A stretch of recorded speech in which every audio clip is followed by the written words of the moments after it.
So, back at the unit now. We've been at it this morning. Henry's done his acro fix patty, and I've done a few runarounds when I pick the machine up. And I'm going to train Henry up quickly how to use the machine. I say train up, I'm going to show him how to use it. He knows what to do already. I'm just going to show him some more bits on it so that we're set, because tomorrow we're going to be spraying on top coat.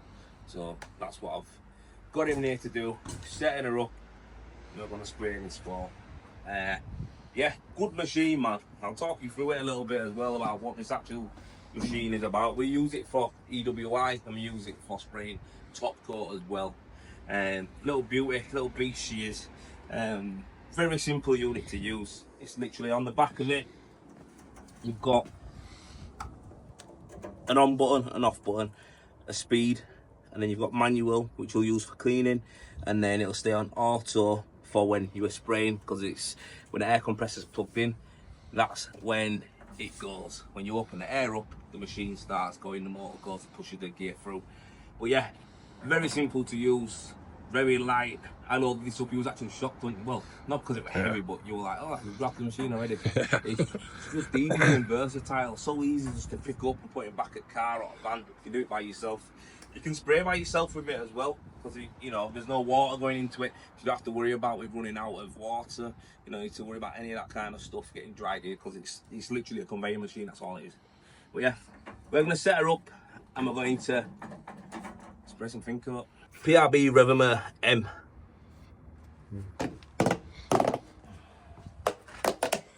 There she goes. Looks gorgeous sat in there, like that, doesn't it? It does. Right, we need to line this machine, mate, with 550. We've primed the pipes, line it with 550, get the gear going through. You're going to line it with 550. I'm going to, yeah, exactly, you think you're confused, yeah? I'll show you why.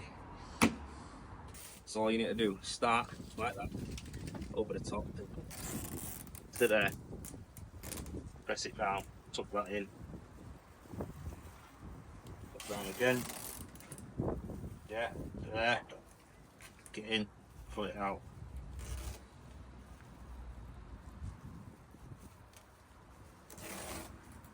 To there, get in, to there. That's it in a nutshell. Yeah, and then you push it down, get some tape.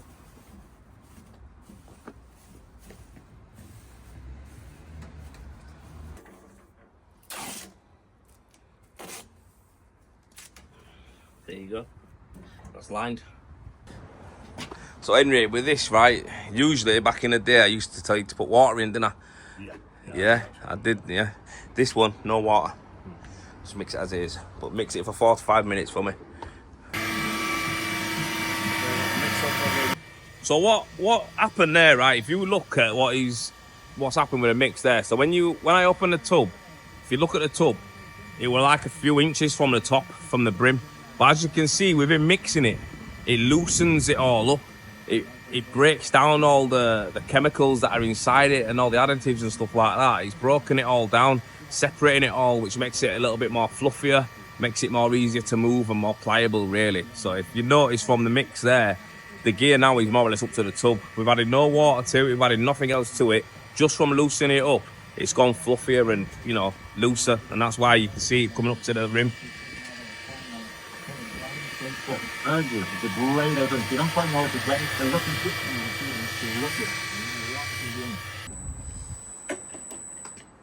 So what we do, turn it back to manual, like we have, and we get the gun.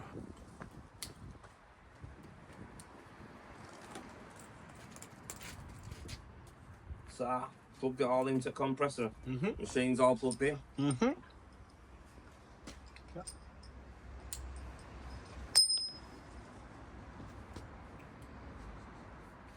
So back to manual forward for me. Yeah.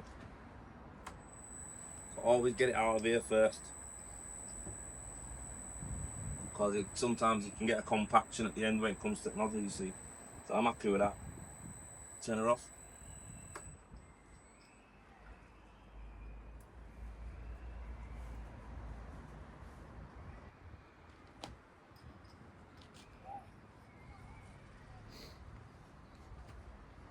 all nice and clean. See how it all's going together nice? Because everything's clean. Your nozzle, you know it's on tight enough because that won't spin. Yeah, so always get that on tight so that don't spin. Okay, so I'm going to open it up again. Yep. And press manual again. Yep.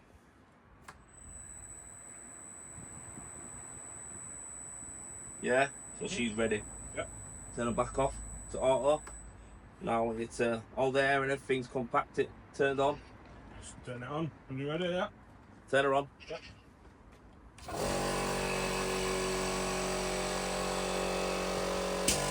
There you go. So you always start in a bucket. Yep. Or a scaffolding or a window.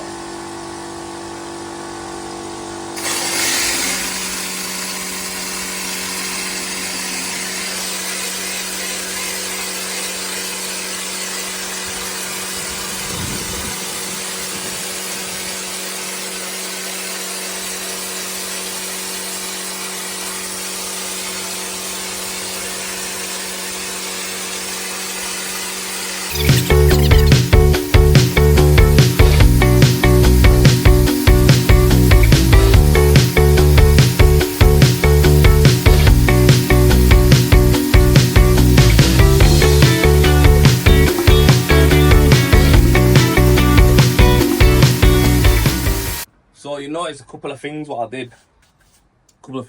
There. What? Henry actually stated this. He said you're quite far away from wall. Now he's seen me spraying mono and base coats with a mix by X3, yeah? So he's thinking, how come he's further away? Thin coat, guys, you can always add more to it. So if you noticed when I was spraying, I moved into where I actually were happy with the texture finish that I was leaving. So I moved in a bit closer, and then as I was finishing the area so I could see, I come back. Got to imagine when it sprays, it disperses like that. So if you're closer, it's just going to narrow in on an area, but further away you are, it fans out. So when I come away, I'm looking to see any like patches or anything that's a little bit different, and then I'll use that to gauge where I put a little bit more. You can always add more with silicone. Don't build it up too quick. Build it up as you go. So that's the way I do it. Always started in a bucket and always finished in a bucket. The only other way you'd see me do it if you're watching one of my videos is you might see me start on a scaffolding board, or you might see me start on a window or a door that's taped up. The first part, when you start spraying, it jolts out, so you'll get a surge of material that'll just build up on your wall and it'll ruin basically what it is. You'll have to rub it down and spray it again. It's just a mess about. And when you finish, when you turn it off, but imagine that stopping that bit of air, there's still material coming, but as soon as it locks off, it's being projected out, but the air stops it, so then basically you get a clunky gear again. So on starting and finishing, always in a bucket or a scaffold or a window. Have a look at the texture. So that's with no water in it at all. We've just sprayed that and it looks absolutely gorgeous. Bearing in mind, guys, it's had no primer on it. We didn't prime it because, like I say, we're just showing Henry how to set the machine up and get going. But, you know, that's a good coating, that. It's a really good coating. To be fair, I would have given it another one from distance, but I think we're getting a bit lower in the hopper. On an 8-metre pipe, it's roughly around half a tub or to a third of a tub in the pipe still on an 8-metre. So it's probably between a third and a half in it, really. Yeah. There's a bit left in there. I'll use it up, you know, because we haven't got any training for a few weeks. So yeah, there's not going to be much in there anyway to put back in a tub, basically what I'm saying. So I might as well spray this wall, then we can have a go at that, and we'll get him spraying. But yeah, that's it. It's as easy as that, this machine. God, I mean, what did I put on there? 3 meters, if that. Thing is, you'll see on jobs, this is where, how many refills of a handheld hopper would that have been? How hard would that have been to lay on with a trowel and then rub back? That's spray that it's done, and it's a beautiful finish. That's Rendervate M. For the Kosner MK20.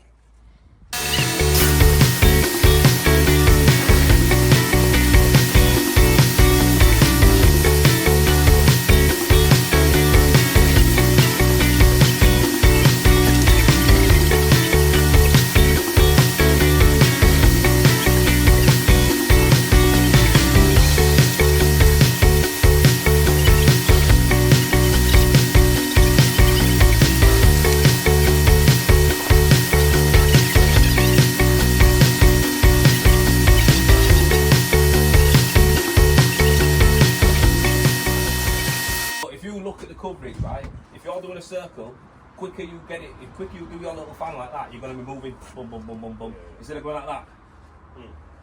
That's trying to get it thick with one there. Yeah. You want to be going boom, boom, boom, boom, boom, Sort boom, of boom. hitting rhythm at compressor.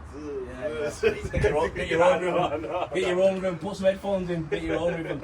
But it's not bad, mate. Like I say, I'd like it a bit lighter, but it's not bad.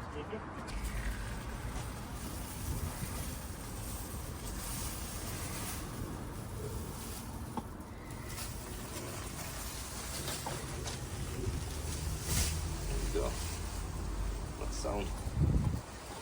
Lean it in like it's a microphone.